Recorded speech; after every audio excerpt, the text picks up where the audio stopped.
So, the Fujifilm GFX 50R versus the Fujifilm XT3.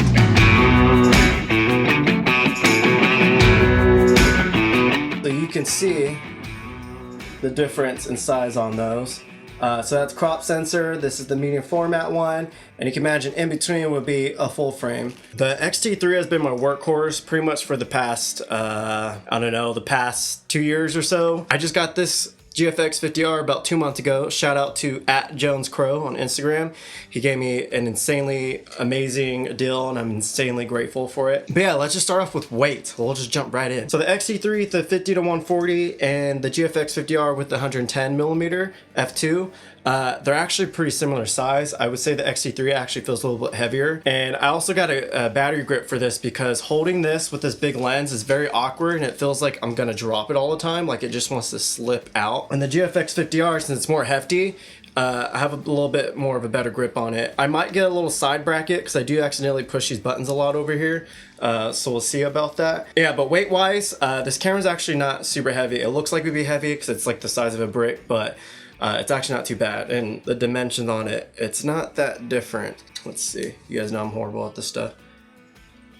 So it's not that much bigger. So with that said, the form and function with the normal lenses, so I have the 16-1.4, the 56-1.2, and the 50 to 140, and I also have the kit lens. Most of the lenses feel amazing on this camera. It's just this lens is very awkward. Just, I mean, look at the size difference on it. But yeah, the form function on this, I love it. The electric viewfinder on it is pretty badass. You guys know I shoot out in the nature a lot, Mother Nature a lot. So this little section part right here just covers up the eye pretty well to where you don't get a whole lot of light leakage. Another cool thing is the screen pops out like this.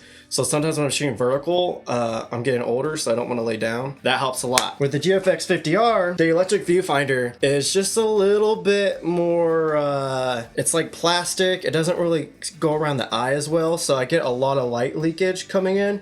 And so a lot of times when I'm shooting, I have to cover up like this, or if I'm doing vertical, I'll try to get my hand over here like this. So it's not the best, but I mean, the fact that I could shoot like this and my nose doesn't touch the screen at all is pretty freaking awesome. I love that. But yeah, I have tried the GFX 50S, and I did love that form factor, though that camera was a little bit more bigger, so it did feel a little more clunky. So yeah, I do like the form factor in this, but again, it's a little bit awkward, especially trying to do vertical, because the screen only opens up like this and back down, but it doesn't do any the horizontal, vertical adjustments, whatever you want to, however you're looking at it. So yeah, basically the GFX 50R is a little bit, sometimes it can be a little bit awkward to shoot portrait mode in it.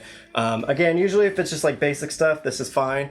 But anytime where I'm trying to do like a upshot, I have the 45 f2.82. So anytime I'm trying to do like a vertical shot, I have to get all the way on the ground and try to get my eye as close as I can into this. And again, you can see that this isn't very good for blocking out ambient light. So next, let's go over autofocus. So the XT3's autofocus is actually insane. Like, you don't even really have to think about autofocus anymore. Like, it just works, if that makes sense. Face and eye tracking works amazing on this. You pretty much just have to put the box where you want to go and it'll track that too. Again, it's not gonna be like a second thought. With the GFX 50R, it's really good for like portraits or slow moving things, anything like that. But once you're trying to shoot action stuff, this camera just cannot keep up. I just got back from Montana and I was trying to shoot this guy roping on top of a horse coming straight at me. And we did like 6 takes. I just couldn't get the shot on here. The drive mode, it only does, I think, 3 frames per second. And when it's doing that, it's not showing you where your autofocus points are at all. So the burst mode for autofocus isn't that great. Even when you're trying to track it with manual focus, like the fact that it's doing 3 frames per second and it's kind of taking for a while for the photos to process, you can't really see where your manual focus is going either. So you kind of have to try to time it as best as you can. So it's just not that great for fast action stuff, but portrait stuff, models like moving slowly and spinning and stuff, it's totally fine. I have 0 issues with it. Again, just more like the super fast paced stuff. Just can't keep up with it. Video wise, I don't think I would ever do video on this. It only does 1080, I think. The XT3 video's insane. I use this a lot for behind the scenes videos or anytime shooting like influencer stuff. I just take this because when I'm sending it to the editor, they don't really have to do any color grading or anything like that. It's just the skin tones look bomb straight out.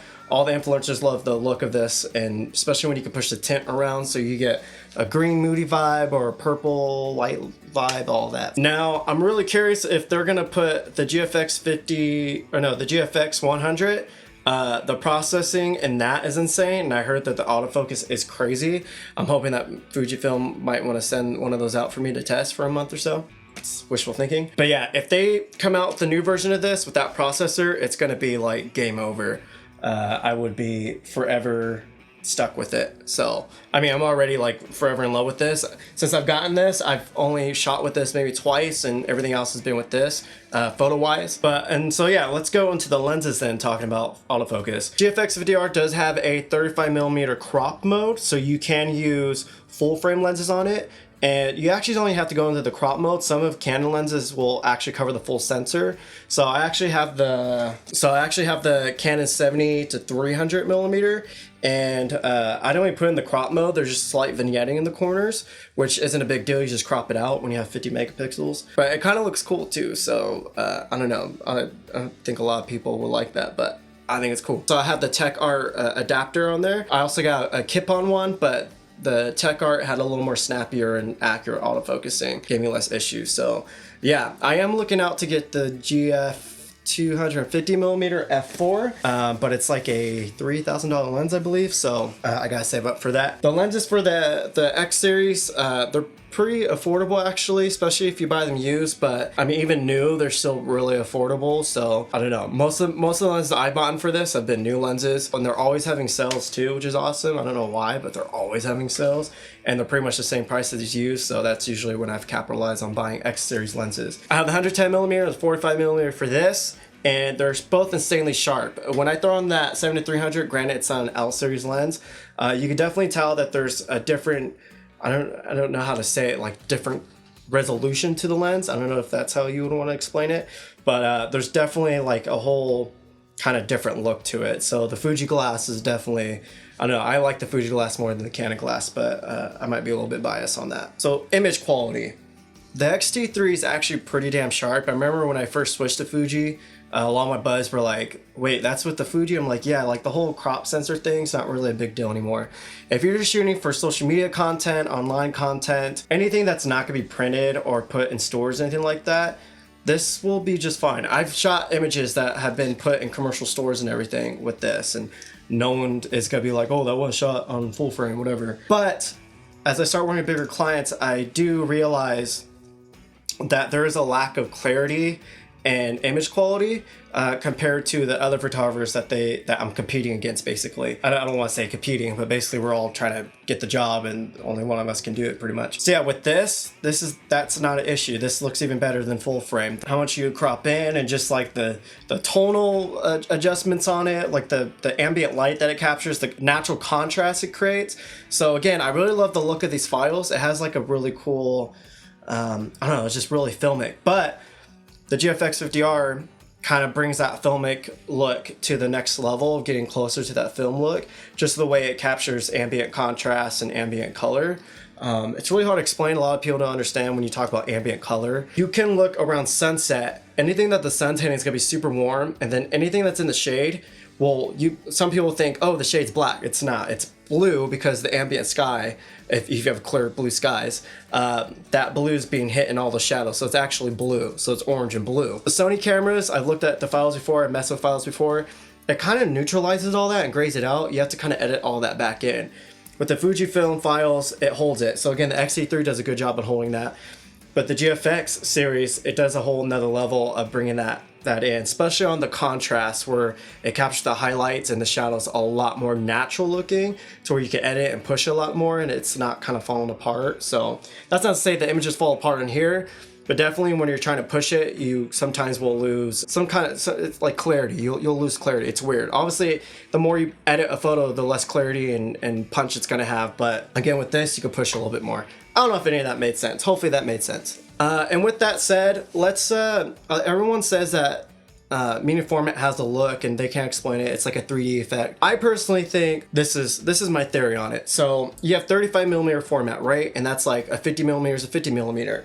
when you go on a crop sensor and you put a 50mm lens on it, it's really like a 75-80mm. So in order to get the same shot, you have to back up more. Stay with me now. So on the medium format, when you put a 50 on it, it's kind of like a 35-40mm or 35 to 45mm, we'll say. So in order to get the same shot on the full frame, you have to get closer. Now, here's like the magic part. If you put your hand in front of your face, put it up as close as you can before it starts going out of focus. So my hat's in the way. So right now I can't focus on my hand because it's too close. That's my eyes been on focus distance. So right here, my hand's sharp. Everything outside of my hand is blurry. Now, if I start dragging my hand away and I stay focused on my hand, everything behind it starts getting more in focus. So it's the same thing with the lenses. So again, if there's a 50mm and you're framing it like this, and you're that far away, I don't know if this is gonna make sense, and you're that far away, all this is gonna be out of focus, right? But if you can minimize that subject distance, all this is gonna get more out of sharp, more of this is gonna get blurry. I don't know if this is making sense. I'm not great at explaining things. But again, medium format, you get closer to your subject, and then that means your subject gets further away from the background, which creates more separation between the subject and the background. When you do crop sensor, you have to expand that distance between you and your subject. So basically your subject's getting closer to the background, so there's more in focus in the background. Again, I don't know, there's probably a better way I could explain that, but I tried. So low light conditions, this camera looks pretty amazing, especially for being a crop sensor. I haven't had too many issues with it. When you're shooting with their higher end lenses that can do 2.8 and higher, or lower, I should say. The low light's just fine, but there has been times where I had to shoot kind of a faster shutter speed and I had to put the ISO up to 6400 and for like a bigger brand stuff, and I felt bad sending those images out because they weren't that clear. There's a lot of grain in there and everything. So again, if you're just doing it for social media, it's totally fine, but if they're gonna try to print that decently big, all that's going to be in there, and you're going to see that there's not a whole lot of sharpness to it. Now with this, I think I pushed the ISO up on this until like 8,000 and it was still easily usable. I would comfortably shoot at 6400 ISO on here and not have an issue with it. So yeah, low light wise, this is way better. So yeah, the last thing again was just basically, look at her. Basically what I was just touching on is for professional work. Anything that's just like social media content. Again, there's a lot of gigs out there just for people that want social media content. These cameras are awesome for that. Again, the file sizes aren't huge on them. And yeah, they get the job done for it. As I start shooting for more commercial brands and bigger brands, and they're going to be printing for in-store advertisements, you kind of need something a little bit bigger. I used to not think that there was a huge quality difference between crop sensor and full frame, and I still don't really think there is, but definitely between medium format crop sensor, there's definitely a big difference. Yeah guys, that's pretty much it. I don't know, I didn't want to get too in depth, but I kind of got in depth with it. So, but yeah, if you have any questions, let me know. Just let me know and I'll try to comment it back. I try to keep up on those. It's kind of hard sometimes. I'm trying to think if there's anything I missed. I don't think so. Can you stop licking me? So yeah, guys. Peace. Say bye. Say bye. Say bye. All right, guys. Peace out.